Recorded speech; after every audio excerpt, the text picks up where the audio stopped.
హంతకులు ఏ పార్టీ వారైనా శిక్షించాల్సిందే. చాలా గొప్ప మాట చెప్పింది కేటీఆర్. నిజంగానే ఏ పార్టీ వాడైనా శిక్షించాల్సిందే.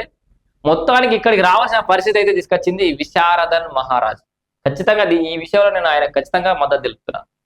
ఈ చాకలి బిడ్డ ఎవరైతే వివక్షకు గురయ్యారో కుమ్మెర జాతరలో, దీనికి సంబంధించి రాజకీయ పార్టీలన్నీ అక్కడ లైన్ కట్టడానికి కారణం ఏంటంటే బాగా వైరల్ అయిపోయింది. రాష్ట్ర వ్యాప్తంగా మద్దతు పెరిగిపోయింది వాళ్ళకి. ఈ రాష్ట్రం అంతా అటువైపే చూస్తుంది కాబట్టి రాజకీయ పార్టీలు రావాల్సిన అనివార్యత ఏర్పడ్డది. ఈ రాజకీయ అనివార్యత సృష్టించింది ఎవరు?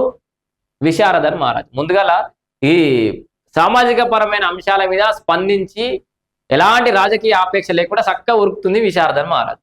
ఫస్ట్ ఆయన పోయిండు. ఇక తర్వాత లైన్ మెటీరియల్ అంతా తీన్మార్ మల్లన్న, బీజేపీ రామచంద్రరావు, బీఆర్ఎస్ ఈయనే, ఇంకొకరు అంతా లైన్ పడతారు. ఇక్కడ ఎక్కడంటే పెద్దగా స్టేజ్ ఉండి ఎక్కువ ఫోకస్ ఉంటే, కెమెరాలు ఎక్కడ ఎక్కువ ఉంటే అక్కడ ఉంటారు ఈ నాయకులంతా. మొత్తానికి సరే స్పందించడం సంతోషం. భరోసా కార్యనిర్వాహక అధ్యక్షుడు కేటీఆర్ తక్షణ సాయం కింద బాధితులకు 1 లక్ష రూపాయలు ఇచ్చిందట. 1 లక్ష రూపాయలు ఇచ్చి ఇంకో హామీ ఇచ్చిపోయాడు. నువ్వు ఆ హామీ నెరవేరుస్తావో లేదో చూస్తావా? వాళ్ళకి ఇల్లు కట్టించి ఇల్లు గృహప్రవేశానికి వస్తాడు. సంతోషం. దాంతోపాటు తెలంగాణ రాష్ట్ర వ్యాప్తంగా ఉన్న రజక జాతి చాలా ఇరకబడిపోయింది, చాలా ఇబ్బందులు ఉన్నారు.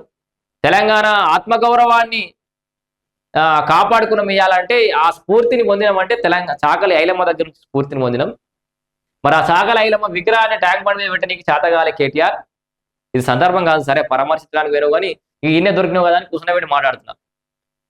కేటీఆర్ కూర్చున్నావు కాబట్టి మాట్లాడుతున్నా. రామన్న ఏమనుకోకు, నువ్వు జర టైం ఇచ్చినావని మాట్లాడుతున్నా.